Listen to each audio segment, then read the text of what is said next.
Chapter 5. The Power of the Rosary. 15,000 demons expelled by Saint Dominic through the power of the Rosary.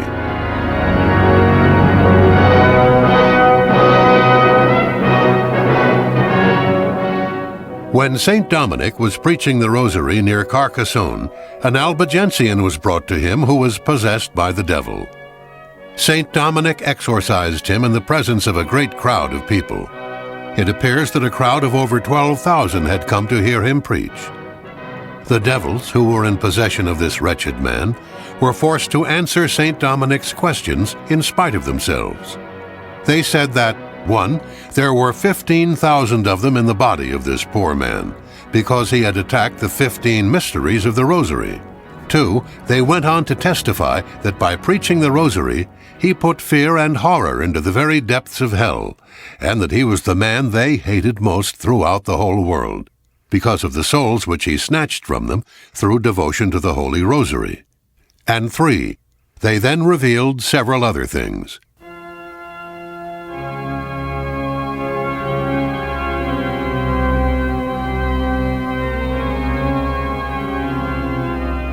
Saint Dominic put his rosary around the Albigensian's neck and asked the devils to tell him who, of all the saints in heaven, was the one they feared the most, and who should therefore be the most loved and revered by men.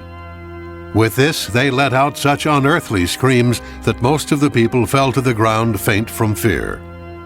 Then, using all their cunning, so as not to answer, the devils wept and wailed in such a pitiful way that many of the people wept also, out of purely natural pity.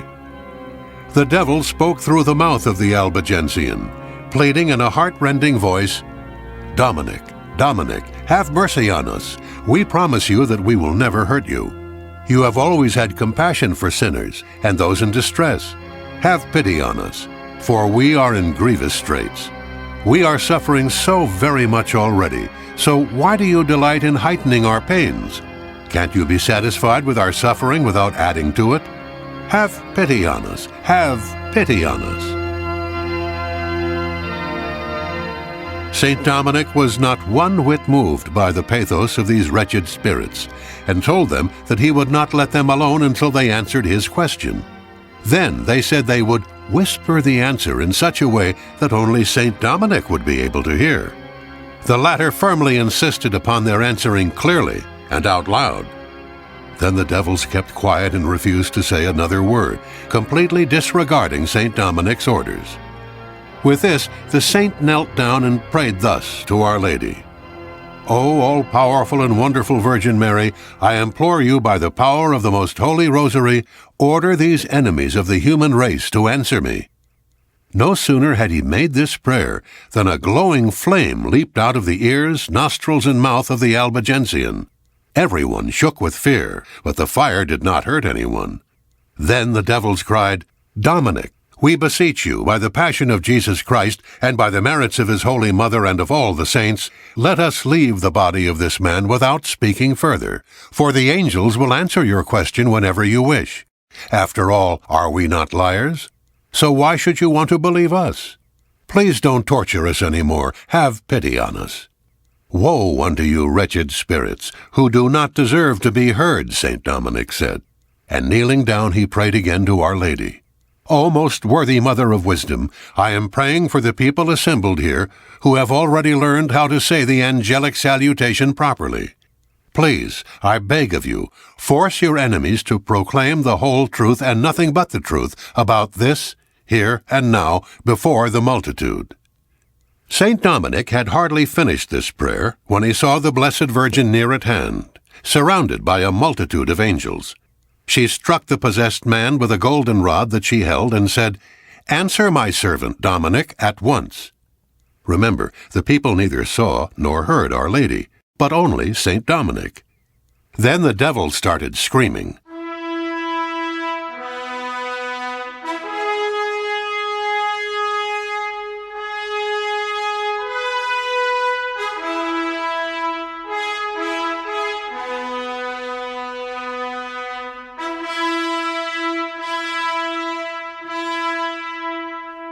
Oh, you who are our enemy, our downfall, and our destruction, why have you come from heaven just to torture us so grievously? O advocate of sinners, you who snatch them from the very jaws of hell, you who are the very sure path to heaven, must we, in spite of ourselves, tell the whole truth and confess before everyone who it is that is the cause of our shame and our ruin? O woe unto us, princes of darkness! Then listen well, you Christians. The Mother of Jesus Christ is all-powerful, and she can save her servants from falling into hell. She is the sun which destroys the darkness of our wiles and subtlety. It is she who uncovers our hidden plots, breaks our snares, and makes our temptations useless and ineffectual. We have to say, however reluctantly, that not a single soul who has really persevered in her service has ever been damned with us. One single sigh that she offers to the Blessed Trinity is worth far more than all the prayers, desires, and aspirations of all the saints. We fear her more than all the other saints in heaven together, and we have no success with her faithful servants. Many Christians who call upon her when they are at the hour of death, and who really ought to be damned according to our ordinary standards, are saved by her intercession. Oh, if only that Mary, it is thus in their fury that they called her, had not pitted her strength against ours and had not upset our plans, we should have conquered the church and should have destroyed it long before this, and we would have seen to it that all the orders of the church fell into error and disorder. Now that we are forced to speak, we must also tell you this. Nobody who perseveres in saying the Rosary will be damned, because she obtains for her servants the grace of true contrition for their sins, and by means of this they obtain God's forgiveness and mercy. Then St. Dominic had them all say the Rosary very slowly and with great devotion, and a wonderful thing happened. At each Hail Mary that he and the people said together, a large group of devils issued forth from the wretched man's body under the guise of red-hot coals.